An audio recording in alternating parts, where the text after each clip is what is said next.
बातमीपत्रात आता पाहूयात गल्लीपासून ते दिल्लीपर्यंतच्या ताज्या घडामोडींचा धावता आढावा.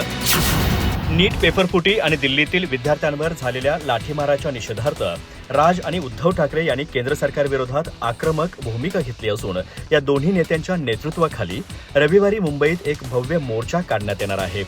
या मोर्चाच्या नियोजनासाठी राज ठाकरे यांनी शनिवारी त्यांच्या शिवतीर्थ या निवासस्थानी शहराध्यक्ष, सर्व विभाग प्रमुख आणि पदाधिकाऱ्यांची एक महत्त्वाची बैठक बोलावली आहे. तसेच सोशल मीडियावर एक पोस्ट शेअर करत त्यांनी या मोर्चाला गालबोट लावण्याचा कोणताही प्रयत्न करू नये असा स्पष्ट इशाराही दिला आहे. राज ठाकरे यांनी सोशल मीडिया पोस्टमध्ये म्हटलं आहे की येत्या 26 जुलैला नीट परीक्षेतील गोंधळ, त्याबद्दल विद्यार्थ्यांचं सुरू असलेलं आंदोलन आणि ते आंदोलन चिरडण्याचा सरकारचा सुरू असलेला प्रयत्न याविरोधात आपण तिरंगा मार्च काढत आहोत. त्याबद्दल तुम्हाला आपल्या दोन्ही पक्षांच्या नेत्यांकडून मध्यवर्ती कार्यालयांकडून सूचित करण्यात आला असेलच. हा तिरंगा मार्च हा दिल्लीतील सरकार आणि त्यांच्या आदेशानुसार दिल्लीतील पोलीस जी मुजोरी दाखवत आहेत याचा निषेध करण्यासाठी आहे. तसंच हा मोर्चा जे विद्यार्थी सरकारला अजिबात न जुमानता ठामपणे उभे आहेत त्यांच्यासाठी, त्यांच्या घरच्यांसाठी आणि जे दिल्लीला जाऊ शकत नाहीत किंवा मुंबईला येऊन निषेध व्यक्त करू शकत नाहीत त्यांना तुमच्या पाठीशी संपूर्ण महाराष्ट्र उभा आहे हे दाखवण्यासाठी असल्याचं राज ठाकरे यांनी म्हटलं. राज ठाकरे म्हणाले, हा तिरंगा मार्च आहे, हा पूर्णपणे अराजकीय आहे. इथे कुठल्याही पक्षाचा झेंडा नसेल, दोन्ही पक्षाच्या नेत्यांच्या समर्थनाच्या घोषणा नसतील, सरकारचा निषेध असेल आणि देशभरातील विद्यार्थ्यांना आणि तरुण तरुणींना आपण जो पाठिंबा दर्शवत आहोत त्यासाठीच्या घोषणा असतील. मोर्चाचे निमंत्रक मी आणि उद्धव असलो तरी आमच्याही नावाने कुणी घोषणा द्यायच्या नाहीत. हा विद्यार्थ्यांचा मोर्चा आहे, याचं भान आपण बाळगायचं आहे आणि ते तुम्ही बाळगालच याबद्दल तीळमात्र शंका नाही. तसेच या मोर्चासाठी राज ठाकरे यांनी फोनवरून राष्ट्रवादी काँग्रेसचे सर्वेसर्वा शरद पवार यांना देखील आमंत्रण दिल्याची माहिती समोर आली आहे. महाराष्ट्राचे उच्च आणि तंत्र शिक्षण मंत्री चंद्रकांत पाटील यांनी पेपर फुटीची तुलना थेट आंबा चोरीशी केल्यानं राज्यभरात एकच खळबळ उडाली असून त्यांच्या या वादग्रस्त विधानामुळे राजकीय वर्तुळातून तीव्र संताप व्यक्त केला जातोय. या धक्कादायक वक्तव्याचे राज्यभर तीव्र पडसाद उमटत असून काँग्रेसचे प्रदेशाध्यक्ष हर्षवर्धन सपकाळ आणि महाराष्ट्र नवनिर्माण सेनेचे नेते अमित ठाकरे यांच्यासह सर्वच विरोधी पक्षांनी आक्रमक भूमिका घेत चंद्रकांत पाटील यांच्यावर जोरदार हल्लाबोल केलाय. चंद्रकांत पाटील यांच्या या विधानावर काँग्रेस प्रदेशाध्यक्ष हर्षवर्धन सपकाळ म्हणाले, चंद्रकांत पाटील साहेब, आंबा चोरीला गेला तर दुसरा विकत घेता येतो, पण पेपर फुटीमुळे उद्ध्वस्त झालेल्या विद्यार्थ्यांचं भविष्य कुठल्या बाजारात मिळतं? आत्महत्या केलेल्या विद्यार्थ्यांच्या आईवडिलांना नवीन लेकरू कुठल्या बाजारात मिळणार? 152 पेपर फुटी, कोट्यावधी विद्यार्थी त्रस्त झालेत आणि तरीही हा विषय तुम्हाला आंबा चोरी एवढा किरकोळ वाटतो? विद्यार्थ्यांच्या भविष्याची अशी थट्टा करणाऱ्या व्यक्तीकडे राज्याचं उच्च आणि तंत्र शिक्षण मंत्रालय असणं हीच महाराष्ट्राची सर्वात मोठी शोकांतिका आहे, अशा शब्दात सपकाळ यांनी टीका केली आहे. चंद्रकांत पाटलांच्या विधानावर बोलताना मनसे नेते अमित ठाकरे म्हणाले, तिथं 20 मुला-मुलींनी आत्महत्या केली आहे, तुम्ही त्याची तुलना आंबे चोरी करण्याशी करताय. म्हणजे आता ते काय बोलतायत हे पण त्यांना कळत नाहीये. हे कुठेतरी भरकटले आहेत. भाजपच्या अनेक प्रवक्त्यांचे मी व्हिडिओ पाहिले, आधी ते किंचाळायचे, पण आता देश पेटला हे त्यांनाही कळलंय, असं अमित ठाकरे यांनी म्हटलंय. नीट पेपरफुटी प्रकरणात आणि देशभरातून उफाळून आलेल्या विद्यार्थी आंदोलनावरून ठाकरे गटाचे खासदार संजय राऊत यांनी केंद्र आणि राज्य सरकारवर जोरदार तोफ डागली आहे. प्रसारमाध्यमांशी संवाद साधताना त्यांनी शिक्षण मंत्री धर्मेंद्र प्रधान यांना पेपरफुटीचे मुख्य आरोपी ठरवत त्यांच्या राजीनाम्याची आक्रमक मागणी केली आहे. तसेच राज्यातील वाढता जनक्षोभ पाहता मंत्री, खासदार आणि विशेषतः गद्दार आमदारांनी घराबाहेर पडू नये असा खोचक आणि थेट इशाराही त्यांनी दिलाय. संजय राऊत यांनी पत्रकार परिषदेत बोलताना थेट शिक्षण मंत्र्यांना लक्ष्य केलं. ते म्हणाले, नीट पेपरफुटी प्रकरणात केंद्रीय शिक्षण मंत्री धर्मेंद्र प्रधान हेच मुख्य आरोपी आहेत. त्यामुळे त्यांना पदावर राहण्याचा कोणताही नैतिक अधिकार नाही. त्यांचा राजीनामा घ्यावाच लागेल. हा विषय आता केवळ एका कॉक्रोच जनता पार्टीपुरता किंवा विद्यार्थ्यांपुरता मर्यादित राहिलेला नाही, तर तो एक गंभीर राष्ट्रीय विषय बनला आहे. रस्त्यावरील तरुणांप्रमाणेच लोकसभा आणि राज्यसभेतील संपूर्ण विरोधी पक्षही शिक्षण मंत्र्यांचा राजीनामा मागत असल्याचं राऊत यांनी स्पष्ट केलं. पंतप्रधान नरेंद्र मोदी यांनी नुकतंच पेपरफुटीविरोधात कठोर कायदा आणणार असल्याचं म्हटलं होतं. यावर पलटवार करताना राऊत म्हणाले, नव्या कायद्याची गरज काय? आपल्याकडे आधीपासूनच यासाठी कायदे अस्तित्वात आहेत, फक्त त्यांच्या अंमलबजावणीची गरज आहे. तसेच देशातील सद्यस्थिती पाहता राष्ट्रीय स्वयंसेवक संघाचे सरसंघचालक मोहन भागवत यांनी आता थेट पंतप्रधान पदाचाच राजीनामा मागायला हवा, अशी मागणीही राऊत यांनी केली आहे. राज्यातील सत्ताधाऱ्यांच्या सुरक्षेवरही राऊतांनी टीका केली.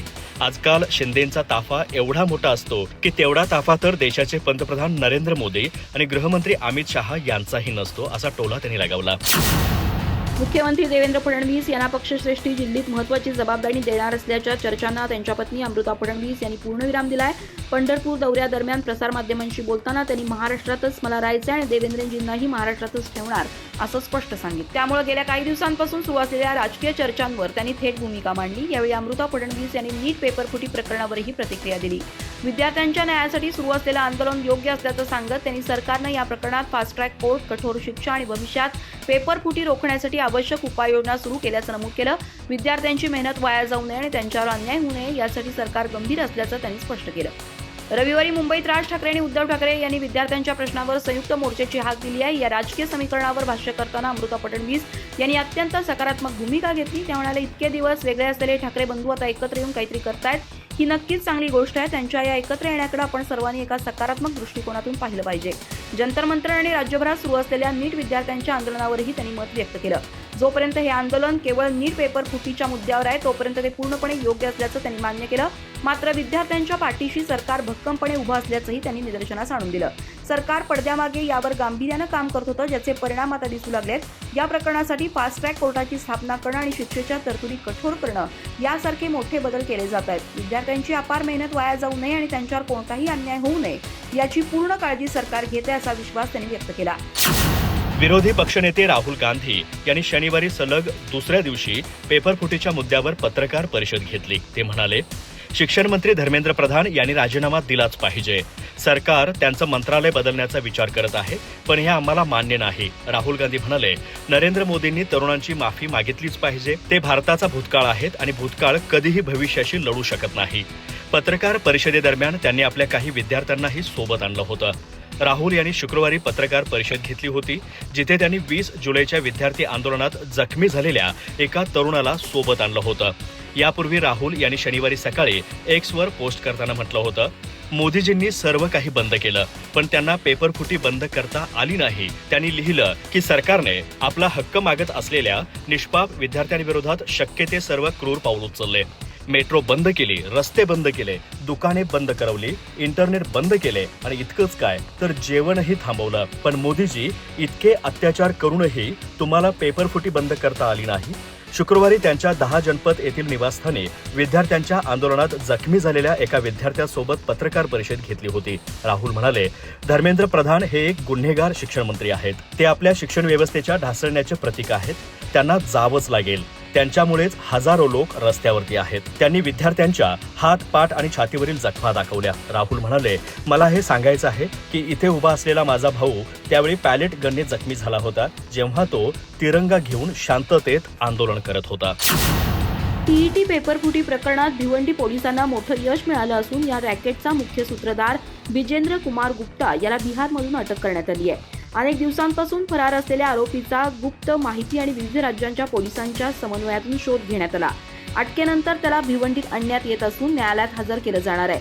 तपासात समोर आलेल्या माहितीनुसार बिजेंद्र गुप्ता आणि त्याच्या साथीदारांनी छापखान्यातील कर्मचाऱ्यांना पैशांचे आणि मालमत्तेचे आमिष दाखवून प्रश्नपत्रिका मिळवल्या. पेपर बुटामध्ये लपवून छापखान्याबाहेर आणण्यात आल्याचा आरोप आहे. अवघ्या 8,000 रुपयात मिळवलेल्या प्रश्नपत्रिका महाराष्ट्रात तब्बल 1.5 कोटी रुपयांना विकण्याचा कट रचण्यात आला होता. या प्रकरणाची माहिती मिळाल्यानंतर भिवंडी पोलिसांनी गुप्त कारवाई सुरू केली. पोलिसांनी बनावट ग्राहक बनून आरोपींशी संपर्क साधला आणि कोंगाव परिसरातील एका हॉटेलमध्ये सापळा रचला. पेपर विक्रीचा व्यवहार सुरू असतानाच आरोपींना रंगेहात पकडण्यात आलं. या कारवाईत यापूर्वी 12 आरोपींना अटक झाली होती. आता मुख्य सूत्रधारालाही अटक झाल्यानं तपासाला महत्त्वाची दिशा मिळाली आहे. पोलिसांच्या तपासात बिजेंद्र गुप्ता याच्यावर यापूर्वीही विविध राज्यातील पेपरफुटी प्रकरणांमध्ये गुन्हे दाखल असल्याचं समोर आलंय. एका हत्या प्रकरणातही त्याला अटक झाली होती. प्रत्येक वेळी जामिनावर सुटल्यानंतर तो ओळख बदलून दुसऱ्या राज्यात कार्यरत होत असल्याची माहिती तपासातून पुढे आली आहे.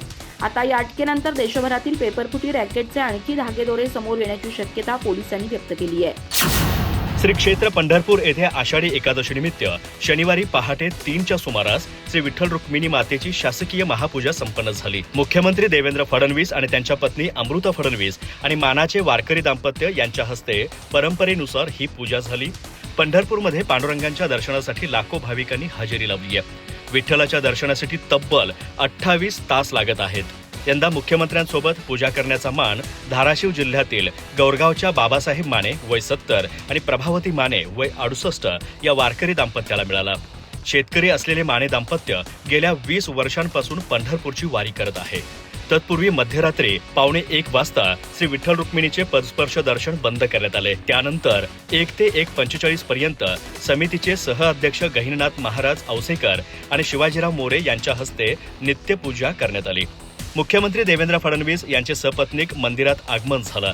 2:20 ते 3 वाजेपर्यंत श्री विठ्ठलाची शासकीय महापूजा झाली. पहाटे 3 ते 3:30च्या दरम्यान रुक्मिणी मातेची महापूजा करण्यात आली. यावेळी श्री विठ्ठलास मुख्यमंत्र्यांनी भेट दिलेल्या बनारसी सिल्कचा लाल केशरी रंगाचा पोशाख तर रुक्मिणी मातेस लाल हिरव्या रंगाची येवला पैठणी परिधान करण्यात आली होती. विठ्ठल रुक्मिणी मातेची महापूजा संपन्न होताच पदस्पर्श दर्शन सुरू करण्यात आलं. त्यानंतर 4:45 ते 4:30 दरम्यान सभामंडपात मुख्यमंत्री दाम्पत्य आणि मानाच्या वारकरी दाम्पत्याचा मंदिर समितीच्या वतीने सत्कार करण्यात आला. महापूजेवेळी पालकमंत्री जयकुमार गोरे, त्यांच्या पत्नी सोनिया गोरे, मंदिर समितीचे सहअध्यक्ष गहिनीनाथ महाराज औसेकर, कार्यकारी अधिकारी राजेंद्र शेळके आदी उपस्थित होते. देशातील 95% जनता मोदी सरकारच्या विरोधात आहे. मोहन भागवत यांच्या सल्ल्यामागचं कारण तरुणांचा वाढता असंतोष. पंतप्रधान नरेंद्र मोदी यांना स्वतःचा बचाव करण्यासाठी व्हिडिओ पोस्ट करण्याची वेळ आली आहे. आजपर्यंत कोणत्याही पंतप्रधानांना स्वतःचा बचाव करण्यासाठी अशा पद्धतीनं व्हिडिओ प्रसिद्ध करण्याची वेळ आली नव्हती, अशी टीका काँग्रेस नेते विजय वडेट्टीवार यांनी केली. वडेट्टीवार म्हणाले की नुकत्याच प्रसिद्ध झालेल्या व्हिडिओला मिळालेल्या शेकडो मिलियन रीचचा मोठा गाजावाजा केला जातोय, पण ही रीच जनतेच्या प्रेमाची नसून भाजपच्या IT सेलच्या भाड्याच्या टट्टूंनी निर्माण केलेली कृत्रिम हवा आहे, असा टोलाही त्यांनी हाणला. वडेट्टीवार यांनी मीडियाशी संवाद साधला, तसंच सोशल मीडियावर पोस्ट करून प्रखर शब्दात टीका केली. वडेट्टीवार म्हणाले की आज सोशल मीडियावर नजर टाकली तर 95% लोक नरेंद्र मोदी आणि भाजप सरकारच्या विरोधात बोलताना दिसत आहेत. बेरोजगारी, पेपर लीक, महागाई आणि तरुणांच्या भविष्याच्या प्रश्नांवर देशभरातून संताप व्यक्त होतोय. आजपर्यंत कोणत्याही पंतप्रधानांच्या प्रतिमेवर सोशल मीडियावर एवढ्या मोठ्या प्रमाणात प्रश्नचिन्ह उपस्थित झालं नव्हतं, जितकं आज नरेंद्र मोदींच्या प्रतिमेबाबत उपस्थित होत आहे. त्यामुळेच भाड्याच्या टट्टूंमार्फत वातावरण बदलण्याचा प्रयत्न केला जातोय. पण प्रचारानं वास्तव बदलत नाही. देशातील तरुण आता जागा झालाय. ज्या तरुणांच्या विश्वासावर सत्ता मिळाली तोच तरुण लोकशाहीच्या मार्गानं या सत्तेला उत्तर देईल. जनतेचा कौल हा कोणत्याही IT सेलपेक्षा मोठा असतो, असा टोलाही त्यांनी लगावला. अधिक माहिती आणि ताज्या घडामोडींसाठी आजच आमचे चॅनल सबस्क्राईब करा.